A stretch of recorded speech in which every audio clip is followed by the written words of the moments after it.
कहां गई मेरे आंगन की गौरैया। एक समय था जब घर घर में गौरैया दिखाई देती थी, लेकिन समय के साथ पक्के मकानों और कम होते जंगलों के कारण गौरैया के कुनबे भी कम हो गए, जिसका असर पर्यावरण पर भी पड़ रहा है। जैसे जैसे हम पेड़ पौधों को काटते जा रहे हैं, उससे गौरैया आज लुप्त होने की कगार पर पहुंच गई है। अब घरों में ना तो गौरैया दिखाई देती है और ना ही उसकी चींची की आवाज सुनाई देती है। आज गौरैया पक्षी को बचाने के लिए तरह तरह के आयोजन किए जा रहे हैं। इसी को ध्यान में रखते हुए 20 मार्च को हर वर्ष पूरे विश्व में गौरैया दिवस मनाया जाता है। गौरैया चिड़िया यह एक छोटी पक्षी है जो प्रायः सभी स्थानों पर मिल जाती है। इसके रहने का एक अलग ही अंदाज होता है। गौरैया रहती तो घोंसले में ही है, पर यह अपना घोंसला अधिकांशतः ऐसे स्थानों पर बनाती है जो चारों तरफ से सुरक्षित हो। गौरैया हल्के भूरे रंग सफेद रंग लिए होती है। नर के गले के पास चोंच के नीचे काले रंग का धब्बा होता है, जो नर गौरैया की पहचान कराता है। प्रातःकाल इसके चहकने की अनोखी प्रकृति होती है, जो बहुत ही सुखमय प्रतीत होती है। हम घर आंगन में इसकी चूचू की मधुर आवाज को बचपन से सुनते आए। जिस आंगन में नन्ही गौरैया की चहलकदमी होती थी, आज वह आंगन सूने पड़े हुए हैं। दुनिया भर में गौरैया पक्षी के संरक्षण के प्रति लोगों को जागरूक करने के लिए 20 मार्च को विश्व गौरैया दिवस मनाया जाता है। विश्व गौरैया दिवस पहली बार वर्ष 2010 में नेचर फाइबर सोसाइटी के द्वारा मनाया गया था। आधुनिक मकान, बढ़ता प्रदूषण, जीवन शैली में बदलाव के कारण गौरैया लुप्त हो रही है। कभी गौरैया का बसेरा इंसानों के घर में होता था। अब गौरैया के अस्तित्व पर छाए संकट के बादलों ने इसकी संख्या काफी कम कर दी है और कहीं कहीं तो यह बिल्कुल दिखाई नहीं देती।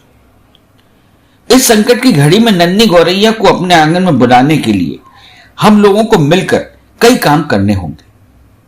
हम जैसे जैसे शहरीकरण और विकास के नए आयामों को छूते जा रहे हैं, इन पक्षियों के प्राकृतिक निवास भी उसी तीव्र गति से खत्म हो रहे हैं। हमारी वर्तमान पीढ़ी तकनीक में इतना ज्यादा उलझ चुकी है कि प्रकृति से उसका नाता लगभग खत्म ही हो चुका है। प्रकृति के प्रति हमारे युवाओं की अनदेखी के कारण ही घर पर कलरव करने वाली गौरैया चिड़िया अब हमारे जहन में नहीं रही। हमारे घरों में अपनाई जाने वाली जीवन शैली में आए परिवर्तन से भी गौरैया के जीवन पर संकट के बादल मंडराए हैं। जहां महिलाएं पहले गेहूं को आटे में परिवर्तित करने से पूर्व उसे धोकर छतों अथवा आंगनों में सुखाया करती थी, वहीं अब गेहूं ने सीधे आटे का रूप ले लिया है या फिर रेडीमेड आटा ही उपयोग में लाया जा रहा है। इस तरह छतों और आंगन से गौरैया को मिलने वाला आहार अब उपलब्ध नहीं है। गौरैया की चूचू अब चंद घरों में ही सिमट कर रह गई है। एक समय था जब उनकी आवाज सुबह और शाम को आंगन में सुनाई पड़ती थी, मगर आज के परिवेश में आए बदलाव के कारण वह शहर से दूर होती गई। गांव में भी उनकी संख्या कम हो रही है।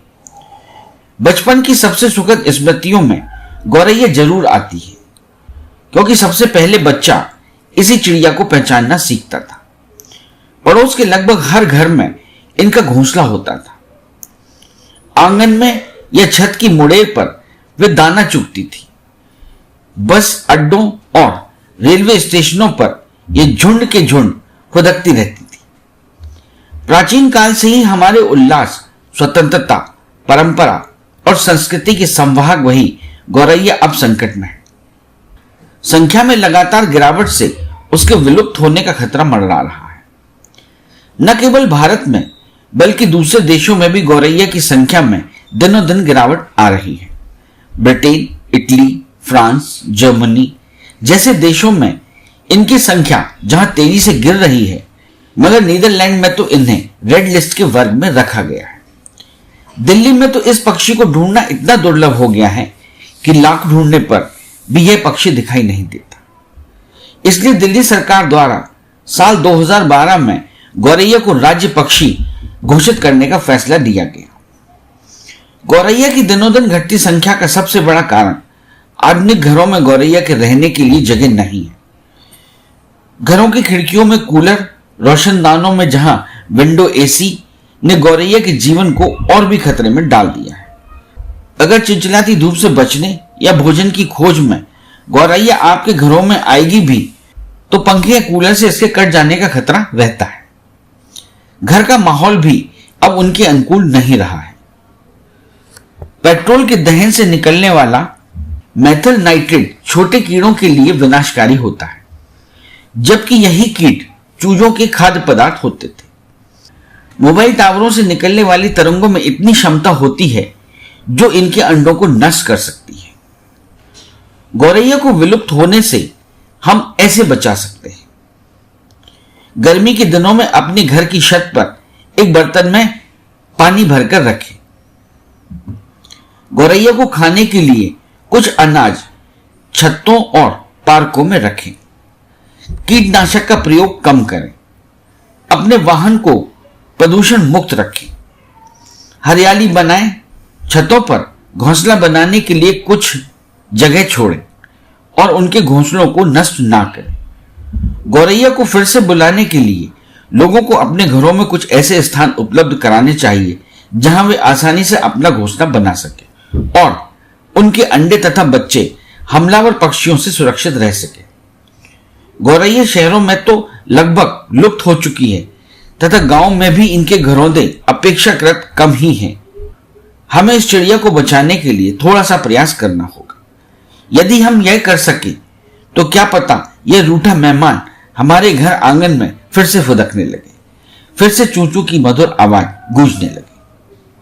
इस चैनल को लाइक और सब्सक्राइब करना ना भूलें। देखते रहिए बंजारा बीट्स।